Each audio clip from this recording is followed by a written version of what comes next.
guys, for today's style we have styling number 123, which is a hard plastic style. It has different hard plastic effects and then also embosses to go with it. This is an older set of styles.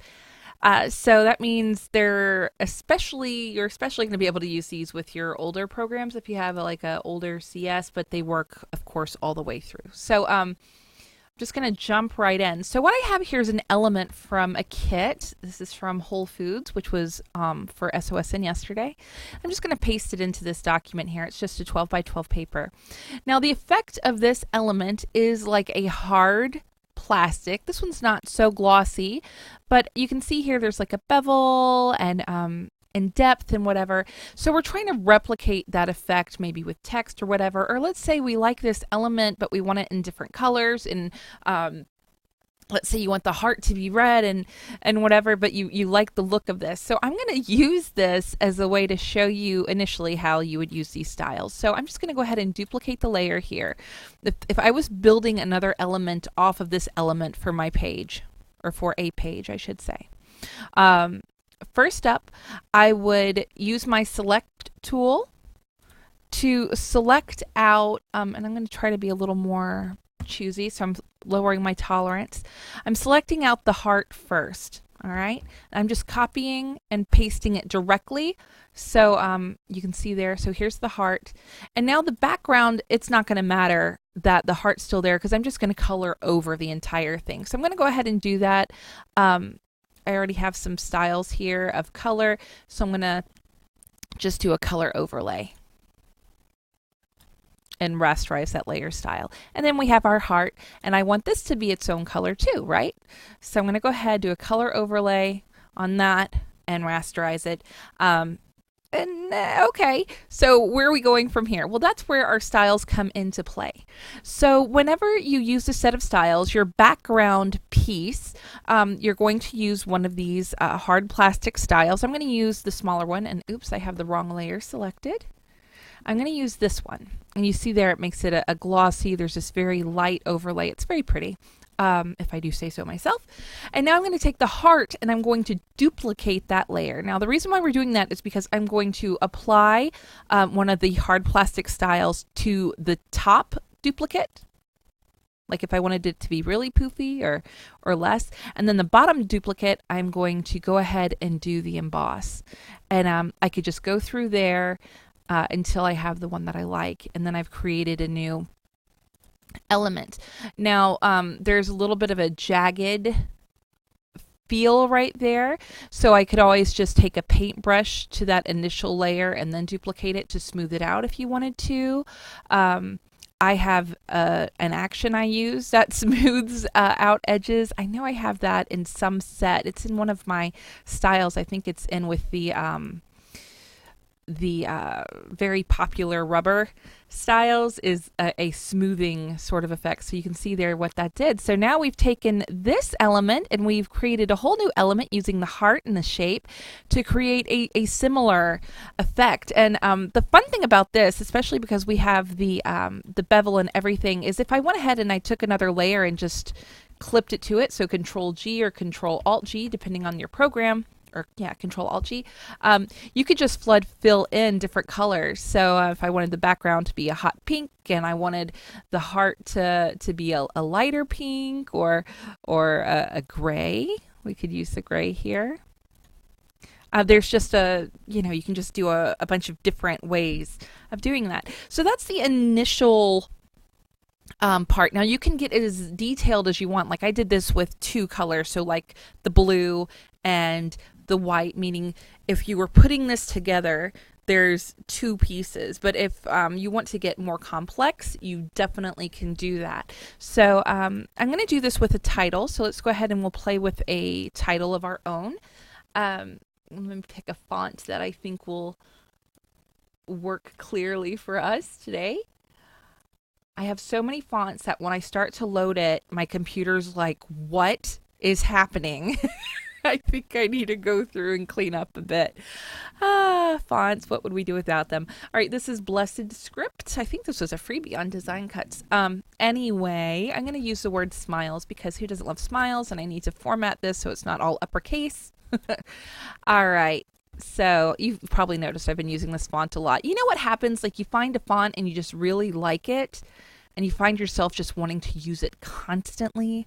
That's how I am with this font. I love the look of it. All right, so I'm zooming out so you can see the scale of this text in relation to a 12 by 12 page, so you kind of have a feel for what the effect looks like. I'm going to show you a different way to expand around it. Now what we could do is you control click on your layer. It's going to create a selection, you know, your little marching ants around. And we're going to go to select, modify, and then expand. And you're going to want to expand whatever you want that background piece of the enamel to be. I have it here at 30, right? So it's creating this little set of marching ants. I'm going to just create a layer underneath it and flood fill it in with the color that I want my element to be. So I'm choosing a pink.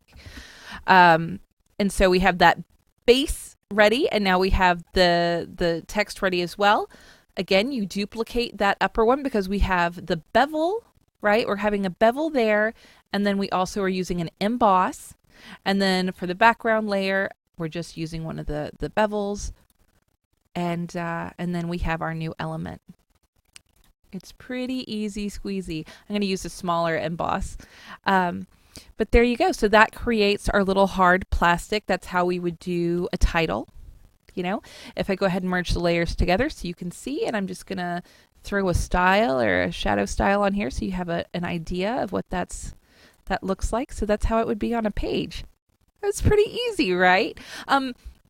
Don't be daunted with the duplicating of a layer. You know, duplicating is not as difficult. Sometimes you can feel a little daunted by, you know, adding more than one. I'm going to go ahead and create our own element. So I'm going to use this little word bubble here. This was one of the CU ones I had, I think, in one of the subscriptions. It should be in the shop somewhere. So going with a tealy color this time. Who doesn't love tealy? I am into the hearts. Like sometimes I feel guilty for just jumping on board to the next season so easily, but I have to say Valentine's is definitely one of my most favorite holidays. I was thinking about it. I was like, I think it's my second favorite. I think it's my second favorite after Christmas. I love Valentine's Day. All right, so I have this and a little heart. I'm going to use a little heart shape that I have with that same set, and just quickly create an accent. Going to change that to a pink. Why not? Ooh, or maybe red. I love red and aqua together. Like feels very like rockabilly sort of to me. You know, I don't know. Anyway, gonna go ahead and scale that guy down a little bit. Again, once you have him where you want him, duplicate your layer. The one underneath, you're going to use an emboss. The one above, you're going to add one of the hard plastic styles. And the base layer, again, you will add this is like if I was making a much thicker sort of effect. I kind of dig it. I dig it. I just want to try to touch it with my fingers. I know I always say that to you guys. I'm like, I just want to try to squish it and see what happens. Let's see. We have flare, a flare shadow. I have some drop shadows coming out tomorrow. I've been working on, I've been looking at different things and how they affect the paper underneath them to try to get it looking the best. So there we go. There we go. We've created our own little element. Come on. Is that not fun? I'm going to show you one more using an element from a kit so you can see again how you can utilize this with your stash and things that you have. So this is an element from Just Jamie and my Bad Mom Real Life in Pockets collection that we had made, and it's just a little flower guy here. So let's say we love this, but we want to create a little more of this effect. Now I want to keep the chipboard look, so I'm leaving that guy alone. So really all I'm going to be playing around with is the white section of this. So I'm going to copy, paste, and the little black dots. Again, I'm just going to copy, paste. So as you see here, now what I'm going to do with the white part is I'm going to make sure that I've colored that in all the way, because I don't, whenever I apply when I apply the plastic to it, I don't want to get that effect right there. You see how it did that? So I want to go ahead and make sure that I've colored that little area in. So I'm just going to use a paintbrush and just go through and color it in. You could also use this moment to totally change the color if you wanted to. All right, so he's going to go underneath where the dots are, And then we have our base layer here, which is we're not playing with that. Like he's staying the same. All right, so I'm going to duplicate the white layer. All right. Remember, we duplicate things because we want to be able to add an effect and the emboss. So if you don't want to add the plastic effect and just want to add an emboss, you could do that. See, just like that. And then what you're going to do is you want to clip that to your layer. So Control G or Control Alt G, just in case. There. No, I'm going to use this one. Okay. Now, if you wanted to do the plastic effect on there, you can. Then I'm going to do the same thing. I'm duplicating the little dots, right? So I'm going to add the little emboss there and a little bit of the plastic effect. Since these are very small, it's going to look different. Now I'm going to actually take those two and move them up a little bit, like I like to do. And that's making it into a new little sort of element. Again, this is more about just wanting to be able to play. I'm going to go ahead and take all those away so you can see the before and after. So that was before, and this is after, just kind of creating a little bit of a different effect if you wanted to. And hopefully you designers also can see how you can take elements that you might already have and rehash them a bit. But yeah, I think this is a really, really fun set to play around with. I hope you guys have enjoyed today's tutorial and how to use these styles, and just have fun. Have fun, because that's what styles are all about, having fun. All right, have a great day, and bye-bye.